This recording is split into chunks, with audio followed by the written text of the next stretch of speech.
संसद का मॉनसून सत्र हंगामे की भेंट चढ़ गया। लोकसभा की कार्रवाई अनिश्चित काल के लिए स्थगित हो गया है।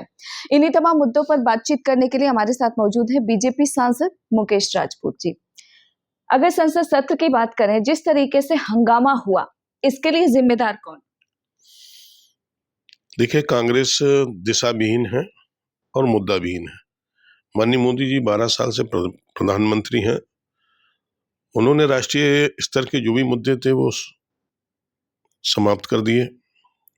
उन सभी मुद्दों की इस समस्या का समाधान कर दिया।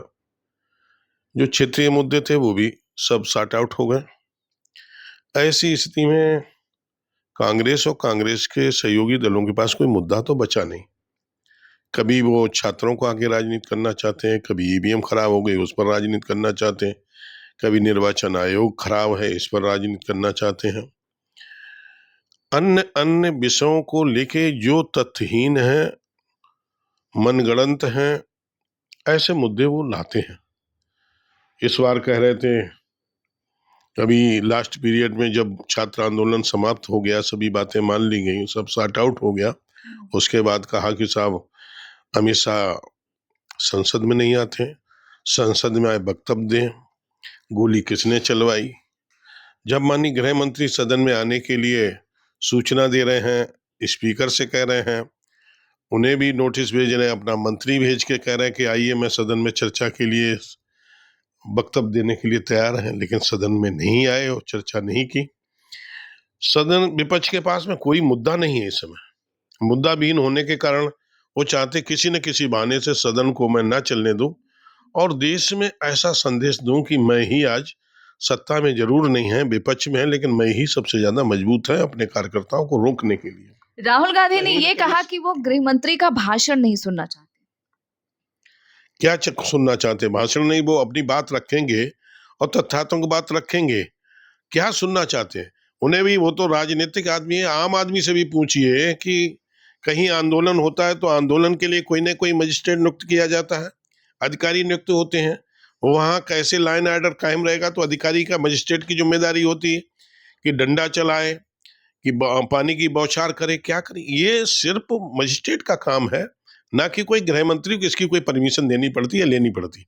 ये वो जानते हैं, लेकिन उन्हें सब जानते हुए भी अनजान बनना इस देश को गुमराह करने के बराबर है। मुझे लगता है उनके पास कोई मुद्दा नहीं, तो इसलिए मनगढ़ंत आरोप लगाने के अलावा उनके पास कोई और विकल्प नहीं है। क्योंकि देखा जाए कि सदन की कार्रवाई करने में, चलाने में करोड़ों रुपए खर्च होते हैं और ऐसे में हंगामे की भेंट चढ़ जाना, इसकी भरपाई कैसे होगी?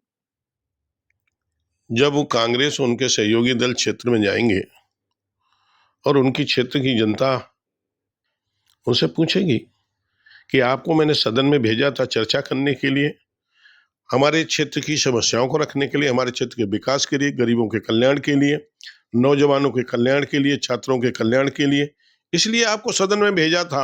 आपने कहीं लोकसभा चलने नहीं दिया और बाधित करते रहे, कोई दूसरे को भी नहीं अपनी बात रखने दी, आपने भी क्षेत्र की बात नहीं रखी, तो इसके लिए उनकी क्षेत्रीय जनता उन्हें माफ नहीं करेगी। मुझे लगता है उन्हें वो सदन में जाके उनके क्षेत्र की जनता उन्हें मुंह तोड़ जवाब देगी। इसके अलावा देखा जाए झारखंड की अगर बात करें, वहां पर जो प्रदर्शनकारी थे छात्र, 600 प्रदर्शनकारियों पर एफआईआर करना, इसे आप कैसे देखते हैं? पूरी दुनिया जानती है झारखंड में जो आंदोलन कर रहे हैं वो सभी छात्र हैं, और छात्रों पर कार्रवाई जिस तरह से की गई आपने भी देखा हो, पूरा हिंदुस्तान ने देखा है। इस तरह की कार्रवाई नहीं करनी चाहिए। हम लोग पहले से भी सरकार से आग्रह करते रहे कि छात्रों के हित की जो भी बातें हैं उन्हें मानना चाहिए। छात्र छात्र होता है, कहीं उनके मन में कोई भ्रांति है, कोई उनके मन में किसी तरह से कोई समस्या है, उनके लिए कोई समस्या है, एजुकेशन से संबंधित कोई समस्या है, तो परीक्षा से लेकर कोई समस्या है, तो उस समस्या को सॉर्ट आउट करना चाहिए। वो सब बच्चे हैं, देश के भविष्य हैं, और देश के भविष्य के साथ में हमें खिलवाड़ नहीं करना चाहिए। 600 बच्चों के ऊपर मुकदमा किया है, एफआईआर की है, उसे वापस लेना चाहिए और छात्रों को सहयोग करके उनकी सभी समस्याओं को सॉर्ट आउट करना चाहिए।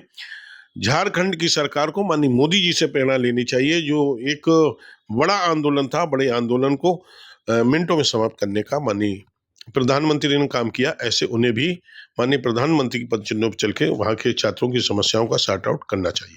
देखा जाए जब जंतर मंतर पर विरोध प्रदर्शन चल रहा था छात्रों का, तो तमाम जो नेता हैं, चाहे राहुल गांधी हैं, संजय सिंह हो, ये सभी लोग समर्थन में थे। लेकिन झारखंड में कोई भी विपक्ष का नेता दिखाई नहीं दिया अब तक।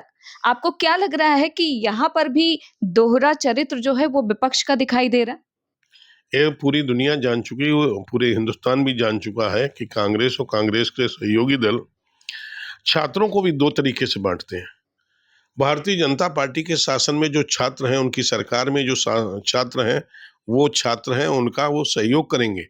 और उनकी सरकार में, उनके राज्यों में जहाँ उनके सहयोगों की सहयोगी सरकारें हैं, वहाँ के छात्र हैं, उन्हें आतंकवादी के रूप में लेते हैं, उन्हें अलगाववादी के रूप में लेते हैं। उनकी समस्या को वो नहीं उठाएंगे, उनकी समस्या को सॉर्ट आउट नहीं करेंगे।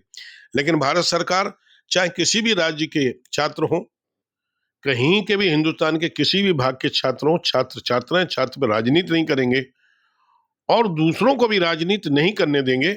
और छात्रों को बराबर जो भी, क्योंकि देश के भविष्य है, इसलिए छात्र के हित में जो भी कदम होंगे भारत सरकार उठाएगी, ये मैं आपको विश्वास दिलाता हूँ। एक आखिरी सवाल, उत्तराखंड के हल्द्वानी में एक कार्यक्रम हुआ जिसमें कांग्रेस के नेता मल्लिकार्जुन खड़गे का भाषण हुआ, उनका प्रोग्राम हुआ और अब बीजेपी के कुछ स्थानीय नेताओं ने उस स्थान का शुद्धिकरण किया है। इसको लेकर कांग्रेस पार्टी जो है हमलावर है और कह रही है कि दलित का अपमान किया है भारतीय जनता पार्टी ने।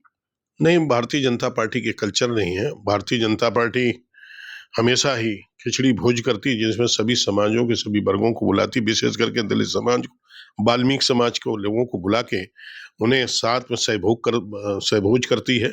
तो मुझे लगता है कि इस तरह से वहाँ के कार्यकर्ता हों या कोई कांग्रेस के ही पार्टी के या कोई अन्य किसी दल के, भाजपा का ओढ़नी ओढ़ के पहुंच गए हों, ऐसे लोगों पर शासन प्रशासन को भी कार्रवाई करनी चाहिए। और यदि पार्टी के हैं तो पार्टी के वहाँ अध्यक्ष पर भी, अध्यक्ष को चाहिए ऐसे कार्यकर्ताओं पर कार्रवाई करना चाहिए।